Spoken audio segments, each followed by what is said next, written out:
Now recording. So, good afternoon, everybody. How's everybody doing today? So,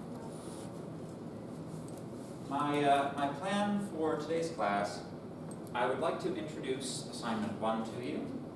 There are a couple of other pieces about HTML that I'd like to cover, which are going to lead us into both CSS and into JavaScript, which are necessary to cover, but they don't really have that much function aside from hooking up to CSS and JavaScript. So, it's not really like plain HTML proper material, but we should still talk about them. And then there are some HTML exercises which are published published on Canvas, which we could do one or two of in the remaining time. So, let's go through assignment 1, medical condition information website. Your objectives will be, number 1, creating website layouts using HTML and CSS, structuring website content using HTML elements, applying CSS to style website content, and use responsive design techniques to optimize websites for mobile devices. Sound good? Don't worry about the CSS stuff. Obviously, we haven't covered that just yet. However, with what we have learned this week in class, you will be able to make a good start on your website. Respect the HTML CSS division of labor. The HTML is the content, right? The CSS is how that content looks. It is definitely possible to write all of the content for this website before you even think about styling it. So, requirements. Create a website to provide information about a medical condition. You can choose whatever medical condition you wish to document, no matter how disgusting. This is your opportunity to make your professor view a bunch of images of toenail fungus, if you really want to. Your website must meet the following minimum requirement. Please don't actually make it about toenail fungus. You can if you want to, but the website should have so you need the following requirements in terms of content and styling, all right? The website that should have a title that appears in the tab of the browser. At least 3 paragraphs of text must be provided. You can copy these and other information from an external source, but you must provide links to any resources which you used. Please, if you're going to use external information, cite your sources. Okay? What if you rephrase it? Is it okay without using it? Yeah. Well, no, if you're rephrasing, you should still state your source. Yeah.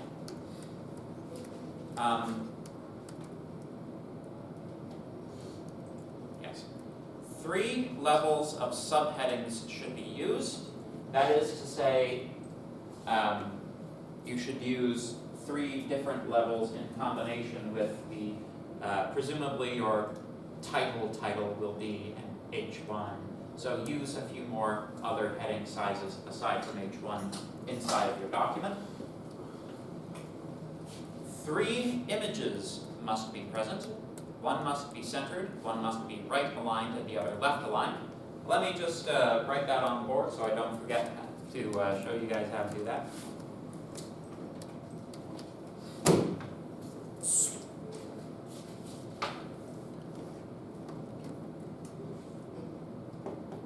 Or alignment more generally. We'll have to get into the style tag a little bit to do that. Padding should also be used, so we'll talk about that as well. Oh, actually, now that I'm thinking about it, I already forgot that that we're covering CSS next week. So these conditions, one must be centered, right aligned, and left aligned, and padding. These are controlled from CSS. I will show you how to do that next week when we talk about CSS. Okay? Sound good? Sorry about that. Two different types of lists should appear: an ordered list, 1, 2, 3, or you can do A, B, C instead of 1, 2, 3, or ordered with Roman numerals. So, two different types of ordered lists, right? Again, so basically, at least two lists. One might be 1, 2, 3, the other one Roman numerals, or like pick two of these, basically, and create two lists with them. Sorry. Does that make sense? Question? So I have a question. The assignments due date says February 2nd. Yes. We'll be taking CSS next week. Yes. So it will be required for the assignment, right? Yes. Yes, absolutely. So this assignment is due a little bit, quite a bit, so it's a little bit less than 3 weeks from now is when the assignment is due. I'm giving this to you now because I know how busy your semester is going to be, and I'd like to give you the opportunity to get a start on it a bit early, if possible. So, make sense? So, present a table of data with at least 3 rows and 3 columns. Use either row span or col span to have row or columns span to have at least one cell span multiple rows or columns. The table should have headings. Neatly style the table in some way, a border, padding, and margin. Again, styling, we haven't talked about it yet. Incorporate one of the following into your website: a CSS grid to present content, or a CSS flexbox to define page layout. Again, we have not talked about these just yet. Use the span element, a class name, and CSS in the expected way to give a specific word of your choice a unique color and underline multiple times throughout the website. So, again, this is CSS stuff, but basically go through your paragraph text, do like a Control F to find all instances of some word, and then wrap each one of those words in a span element, and then I'll show you how to hook up the CSS next week in class.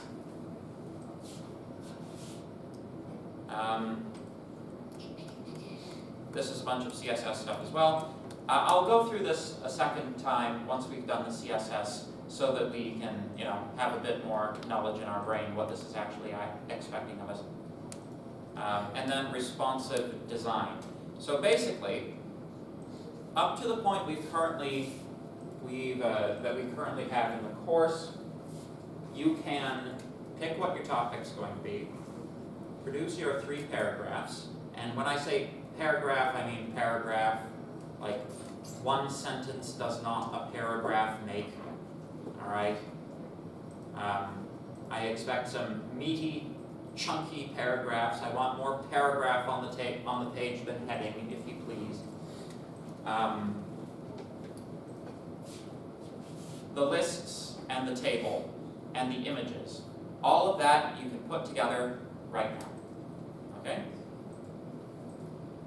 Your website should appear neat and professional. Effort should be made to style the website beyond these specific requirements in order to make it look unique. So this is a bit of a creative writing assignment as well, or a creative styling assignment anyway. All CSS should be contained in an external CSS file as opposed to inline or with the style element. Do not use Bootstrap or other CSS libraries for this assignment. Submission instructions, basically just zip it up, send it on Canvas. mark breakdown, you don't really have to worry about it too much. But there it is. Any questions about the assignment? Yes? CSS library, what is that? So, a bit later on in the course, we will be discussing a,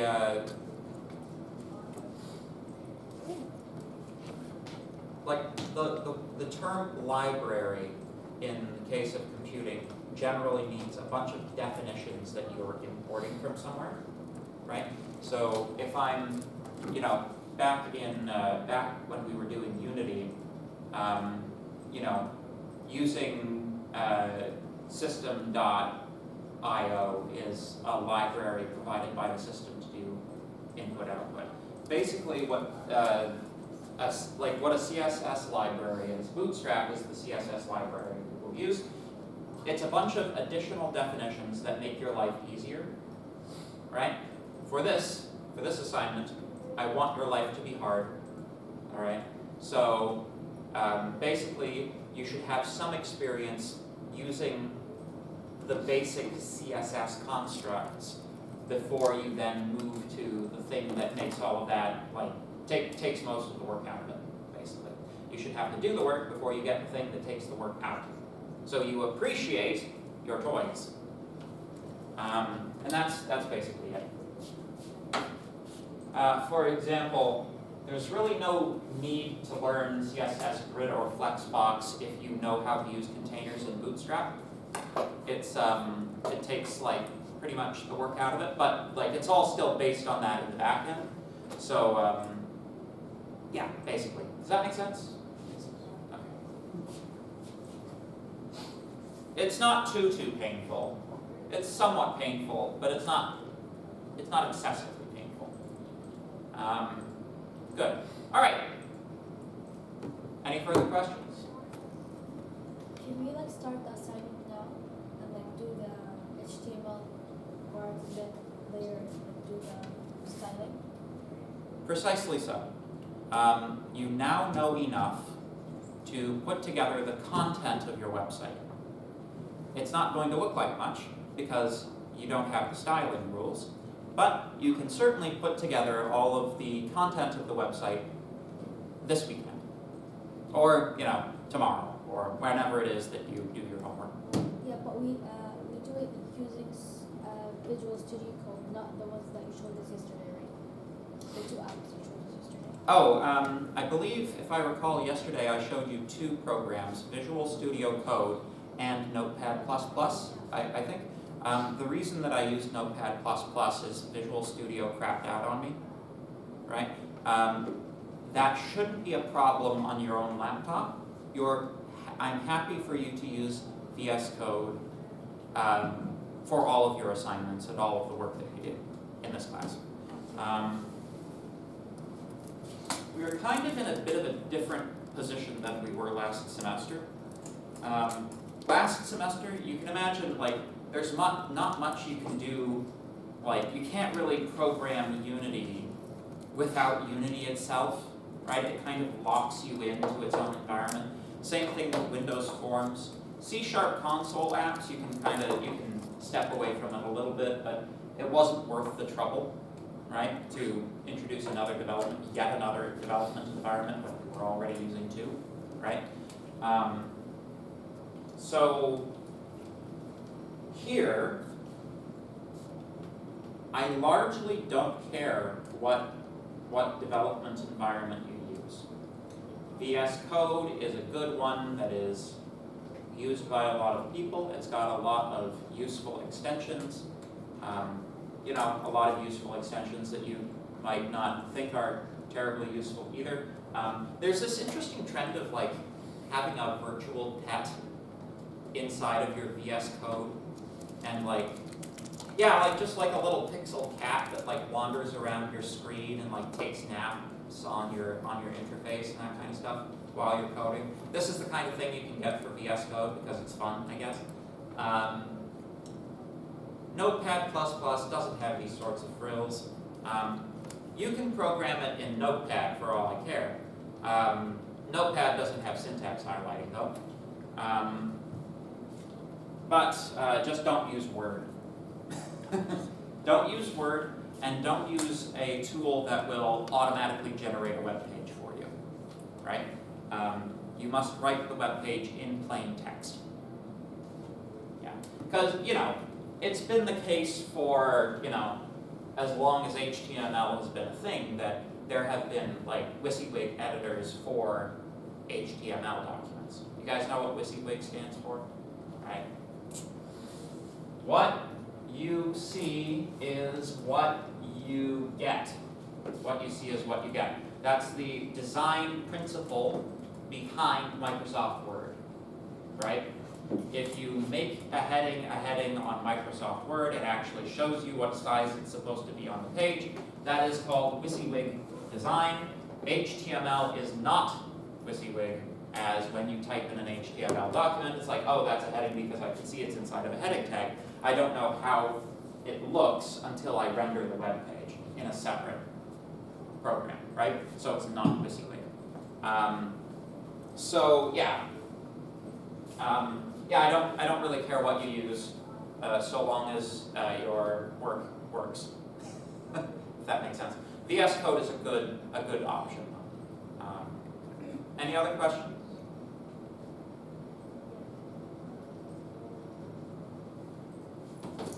Okay, so and now for something completely different.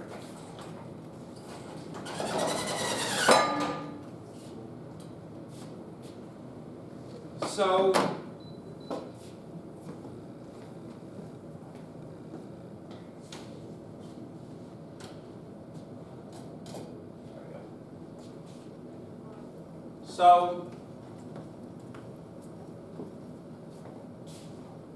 when we write HTML tags,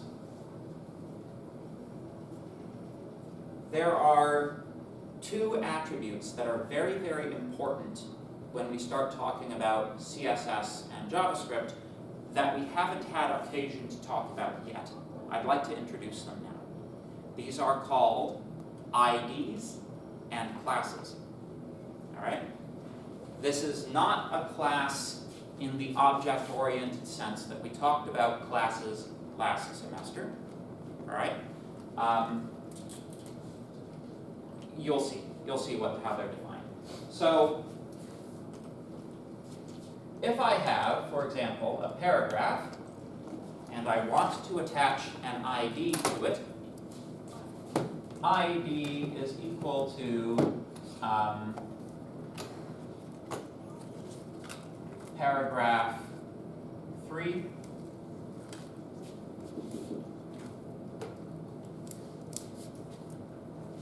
That is how you create an ID attribute, right? The attribute name itself is ID. So that part is fixed. However, the actual value of the ID, that is your choice, all right? In the same way that you get to choose the names of your variables in a programming language, you get to choose the identifier of any HTML element.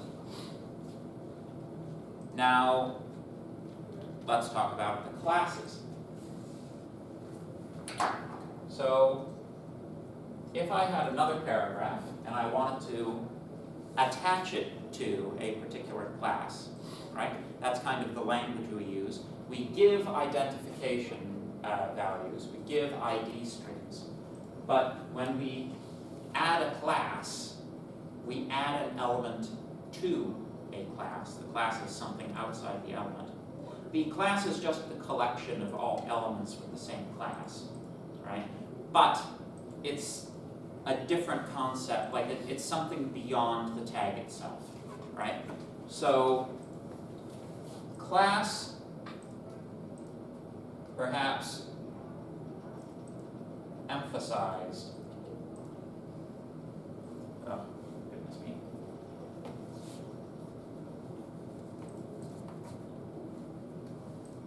Emphasized.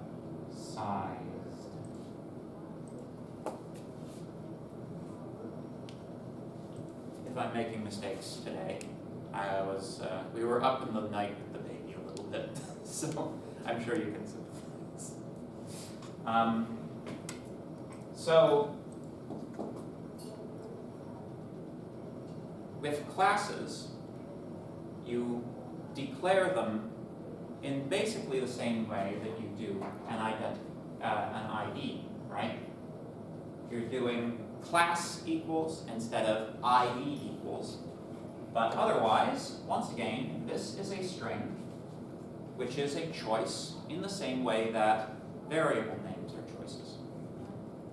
So far, so good? So, both of these tags allow us to identify elements out of a page using either CSS or JavaScript. We can actually, it's not like one of these is for JavaScript and the other is for CSS. Both CSS and JavaScript use both of these. All right? So the difference, well,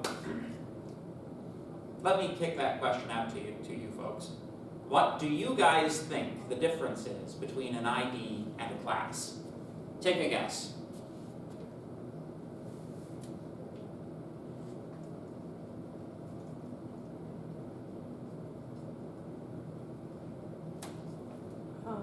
Would an ID be essentially like a variable name almost, where a class would be a trait that section would inherit? That's a good description, yes.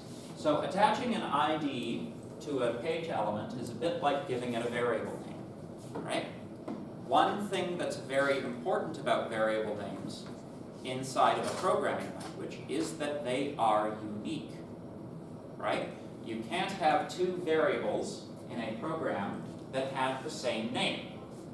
In the same way, ID values are meant to be unique, right? All HTML elements with IDs, in order for the HTML to be well formed, those IDs need to be unique.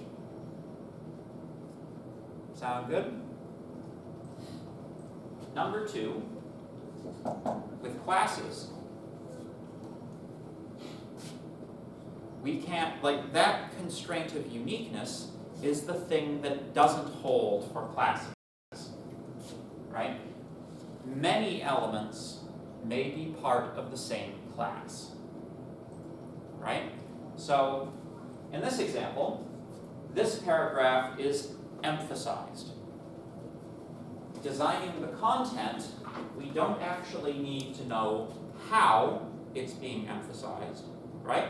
Maybe it's offset into the page by a certain amount, maybe it's italicized, maybe the font is slightly larger. We don't actually have to make the decision about how the paragraph appears differently because it's been emphasized.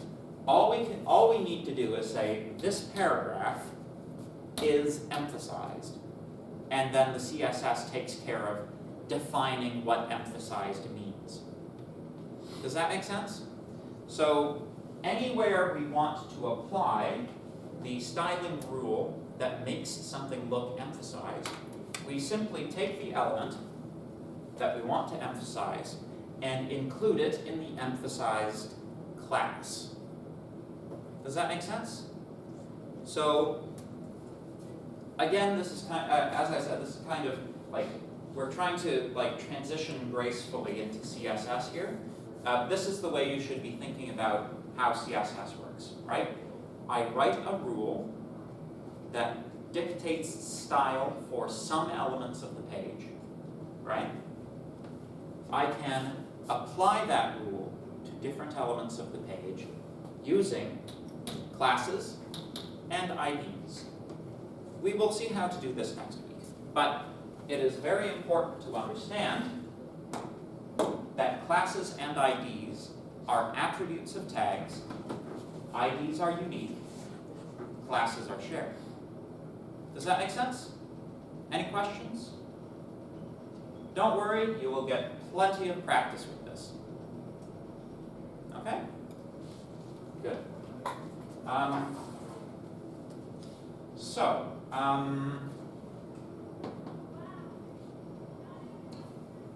shall we try some exercises then?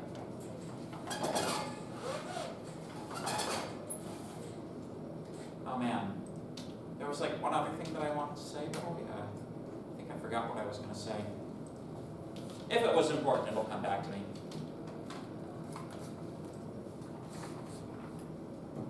So, if you take a look under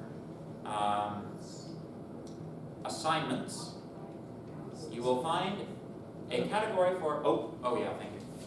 Thanks.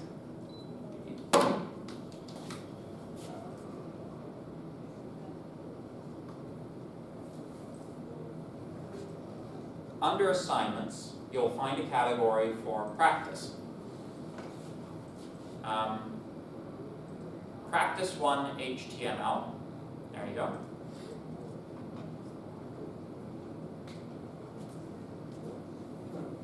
So,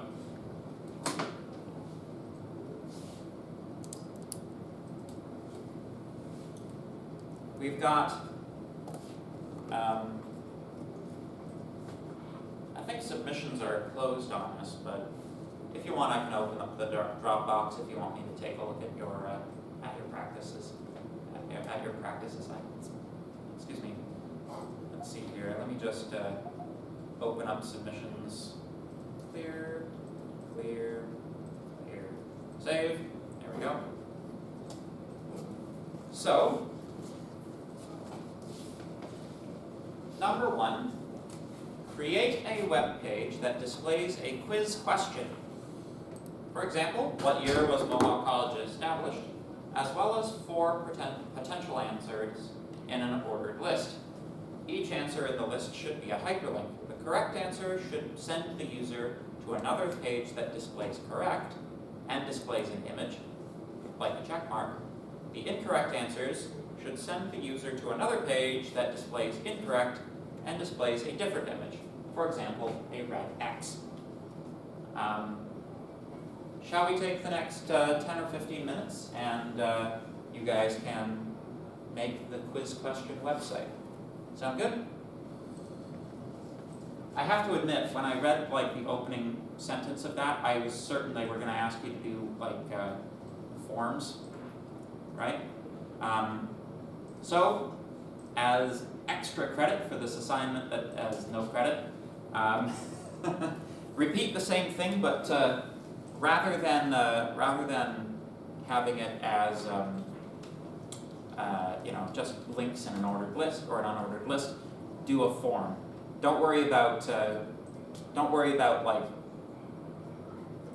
it working, right? Because you need server side for that. Just like take the question, put it in a form. That would be good practice as well. Sound good? Okay.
problem is it needs to have the .html file extension. So index.html, if you change the file name, that will work. Excuse me, please. Thank you. Ah, yes, just rename the file to index.html. VS Code uses the file extension to determine what type of source code the file should be in. Like, that's also how it loads its syntax highlight, for example.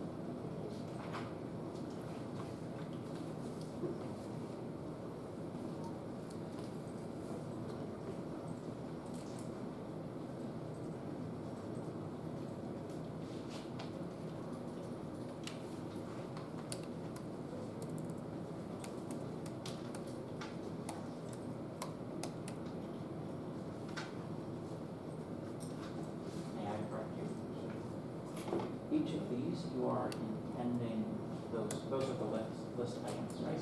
So you want the LI tag, not the OL tag. Wrap all of your LIs in one OL tag.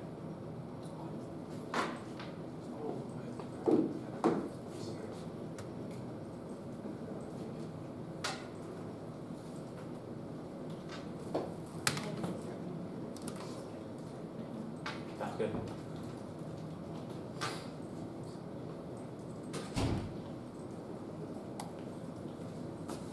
We're doing number one.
First,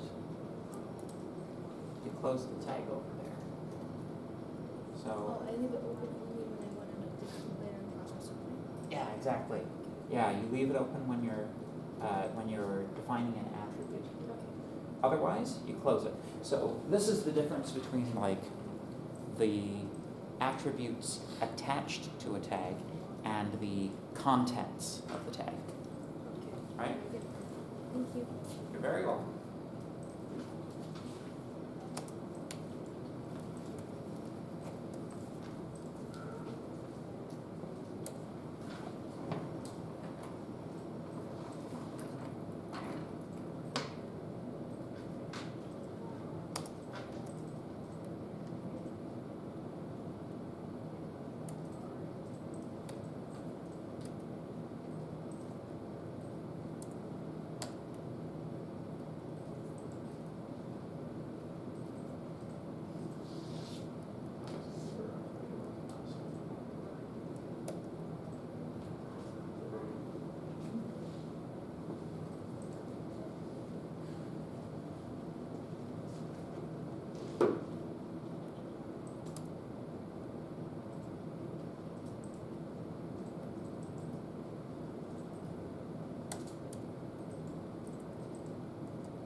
So, how many people are close to finishing the exercise?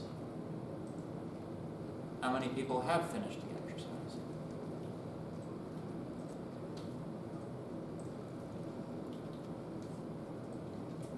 I'll give you guys a few more minutes now. Well, a couple of more minutes. If you guys, if you want to see like me do a version of it, then I'll have to cut you guys off.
Exactly 1 month till Valentine's Day.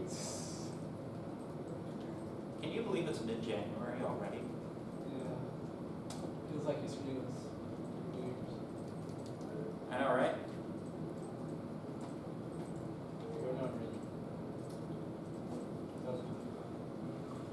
Halfway through the decade already. You know? Yeah. Of course, you know, it was a bit of a rough start this month. You know? I don't know. Rough start. Yeah. Well, let's hope it's a bit like there's this saying about the month of March that it goes in like a lion and out like a lamb. Oh, is it? Yeah. So maybe that the same will be true of this decade. Try to be realistic. It's hard. No. You don't want to mess with optimism, okay? Like, you know.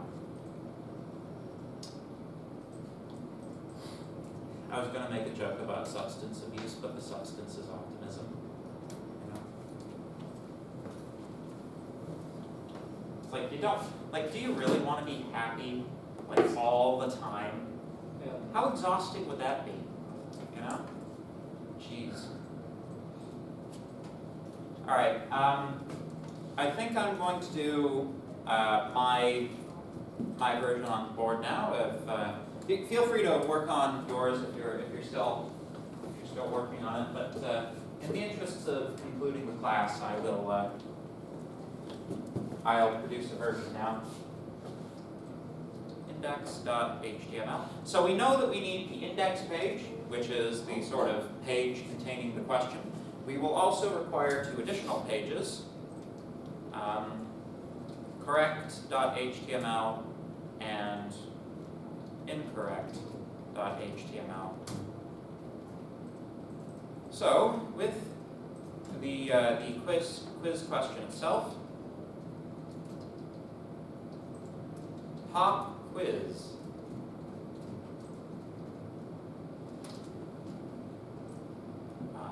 H2, sure. How much wood could a woodchuck chuck if a woodchuck could chuck wood?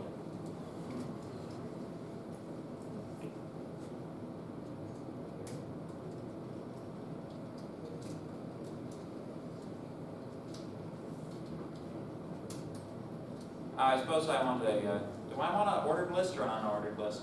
I suppose on the ordered list, eh? It doesn't really matter. The important part is that the list items go inside of list item tags. Quite a bit.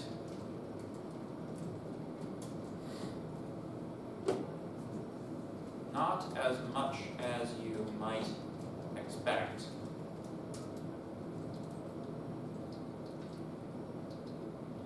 As much wood as a woodchuck could chuck if a woodchuck could chuck wood. Or, what was the question?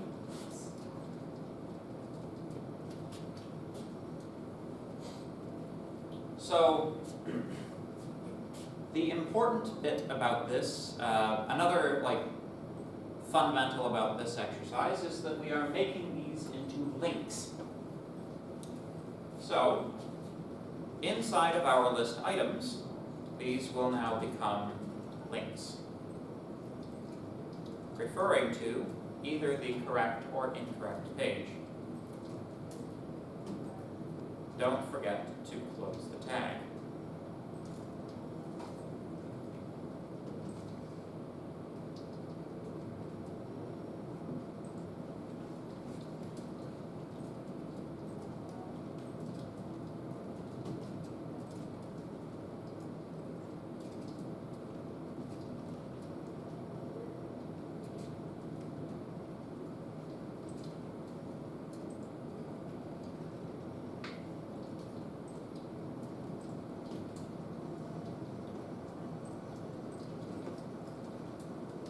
Go. And one more. Those all correct? Well, I haven't changed one of them. So, one is correct and the other three are not. So far, so good. We haven't made the correct and incorrect pages, however. Let's make the correct page first.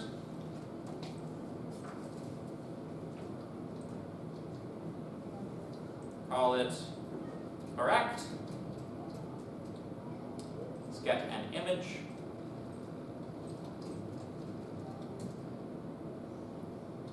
Happy woodchuck. There we go. This is what a woodchuck is, by the way. Oh, It's an actual animal that exists. It's a type of rodent. They're also sometimes called groundhogs, I guess. I don't know. Are woodchucks the same thing as groundhogs, I wonder? Now I'm curious. Anyway. Save image.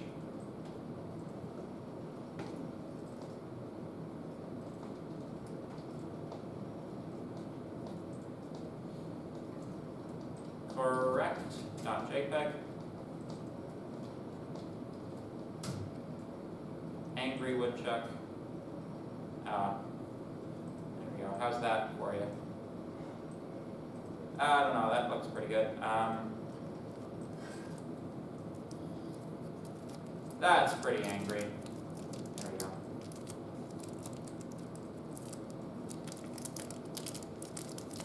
Wrong.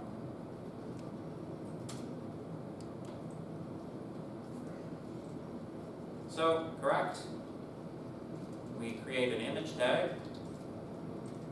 Source is equal to, and you can, it's very useful because you can see your files right there in that pane, right? Correct.jpg.